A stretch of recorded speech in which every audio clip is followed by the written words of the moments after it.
Introduction of micro economics. Micro economics की ही एक branch है जिसमें आप पर्टिकुलर पर्सन की, फर्म की या कंज्यूमर की स्टडी करते हैं। अब इसको एक्सप्लेन कैसे किया जा सकता है? जैसे कि आप एक कंज्यूमर हो, आप मार्केट गए, आपको कोई गुड्स एंड सर्विसेज चाहिए, तो आप उस गुड्स एंड सर्विसेज में कौन सी गुड्स एंड सर्विस चूज़ करोगे जो आपको मोस्ट सेटिस्फाइड रहे? स्टडी किस में होगी? माइक्रो इकोनॉमिक्स में। ऐसे भी नहीं समझे तो ऐसे समझ लो कि आप मार्केट गए, आपने 4-5 ड्रेसेस देखी, उसमें से किसी एक को ही आप चूज़ करोगे।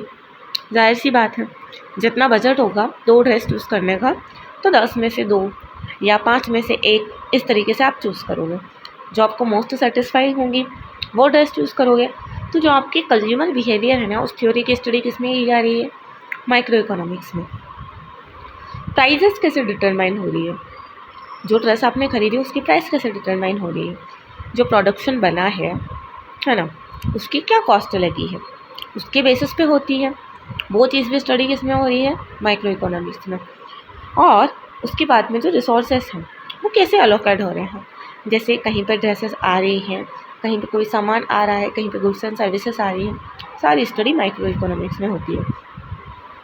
अब आगे जब हम माइक्रो इकोनॉमिक्स की स्टडी करेंगे ना, उसमें हम एक एक टॉपिक को बहुत डिटेल में पढ़ने वाले हैं। जैसे थ्योरी ऑफ कंज्यूमर बिहेवियर हो गया, अभी एग्जांपल दिया है, प्रोडक्शन एंड कॉस्ट हो गया, decision making under uncertainly and attitude towards the risk. मतलब इंडिविजुअल जब डिसीजन ले रहा है, कोई भी इंडिविजुअल, कंज्यूमर हो गया या कोई फर्म हो गई, उसके ऊपर कितना रिस्क रहेगा, उसकी स्टडी भी माइक्रो इकोनॉमिक्स में हो रही है। देन आपकी जो गेम थ्योरी है वो ये रहता है कि कैसे 2 फर्में हैं, दोनों ने कुछ डिसीजन लिया, एक दूसरे के डिसीजन को अफेक्ट कर रही है।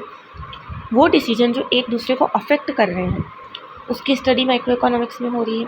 मार्केट स्ट्रक्चर हो गया, आपके फैक्टर प्राइजिंग हो गया, जो भी फैक्टर्स लगते हैं, लेबर है तो उसकी कॉस्ट क्या लगेगी, लैंड है उसकी कॉस्ट क्या लगेगी, जनरल इक्विलिब्रियम।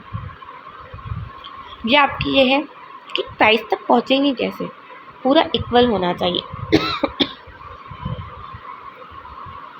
इफ़िशिएंसी क्राइटेरिया हो गया, वेलफेयर इकोनॉमिक्स हो गया जो आपको पता ही है, asymmetric information just like that कि मुझे पता है कि मेरे पास में जो फ़ोन है वो ख़राब है, आप ख़रीदने आए, आपको पता नहीं है और मैंने आपको बेच दिया, तो इन्फॉर्मेशन आपके पास कम थी तो मैंने उसका क्या लिया, फ़ायदा उठा लिया।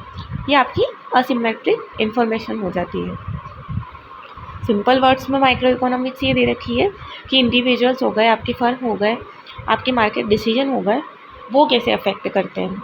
पूरा मार्केट स्टडी जो आता है वो माइक्रो इकोनॉमिक्स के अंदर आता है। कंज्यूमर वो भी माइक्रो इकोनॉमिक्स के अंदर आते हैं, और आपके स्कार्स रिसोर्सेज का अलोकेशन कैसे होता है वो भी माइक्रो इकोनॉमिक्स के अंदर आता है। इसमें जो सारे टॉपिक हैं उनके अपन डिटेल पढ़ेंगे। अभी के लिए आप कमेंट कर सकते हो आपको क्या समझ में नहीं आया।